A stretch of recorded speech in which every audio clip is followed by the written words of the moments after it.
اور وہی تو ہے جس نے آسمانوں اور زمین کو تدبیر سے پیدا کیا ہے، اور جس دن وہ فرمائے گا کہ ہو جا تو حشر برپا ہو جائے گا، اس کا ارشاد برحق ہے، اور جس دن سور پھونکا جائے گا اس دن اسی کی بادشاہت ہوگی، وہی پوشیدہ اور ظاہر سب کا جاننے والا ہے، اور وہی دانا ہے، خبردار ہے۔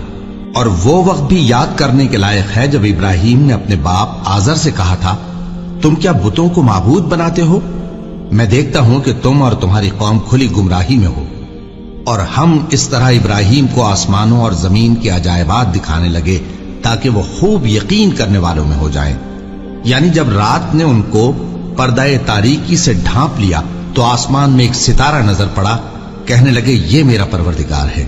جب وہ غائب ہو گیا تو کہنے لگے کہ مجھے غائب ہو جانے والے تو پسند نہیں۔ پھر جب چاند کو دیکھا کہ چمک رہا ہے تو کہنے لگے یہ میرا پروردگار ہے۔ لیکن جب وہ بھی چھپ گیا تو بول اٹھے کہ اگر میرا پروردگار مجھے سیدھا رستہ نہیں دکھائے گا تو میں ان لوگوں میں ہو جاؤں گا جو بھٹک رہے ہیں۔ پھر جب سورج کو دیکھا کہ جگمگا رہا ہے تو کہنے لگے میرا پروردگار یہ ہے، یہ سب سے بڑا ہے۔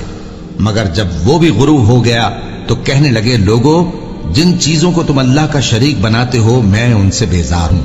میں نے سب سے یکسو ہو کر اپنے آپ کو اسی ذات کی طرف متوجہ کیا جس نے آسمانوں اور زمین کو پیدا کیا ہے، اور میں مشرکوں میں سے نہیں ہوں۔ اور ان کی قوم ان سے بحث کرنے لگی تو انہوں نے کہا کہ تم مجھ سے اللہ کے بارے میں کیا بحث کرتے ہو؟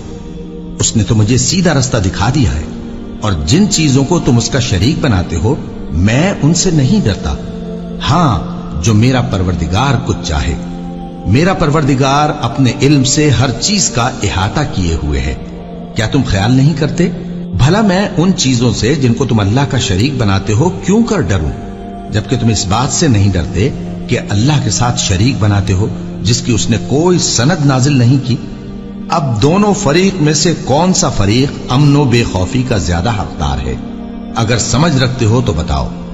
جو لوگ ایمان لائے اور انہوں نے اپنے ایمان کو شرک کے ظلم سے ملوث نہیں کیا، ان کے لیے امن و بے خوفی ہے، اور وہی ہدایت پانے والے ہیں۔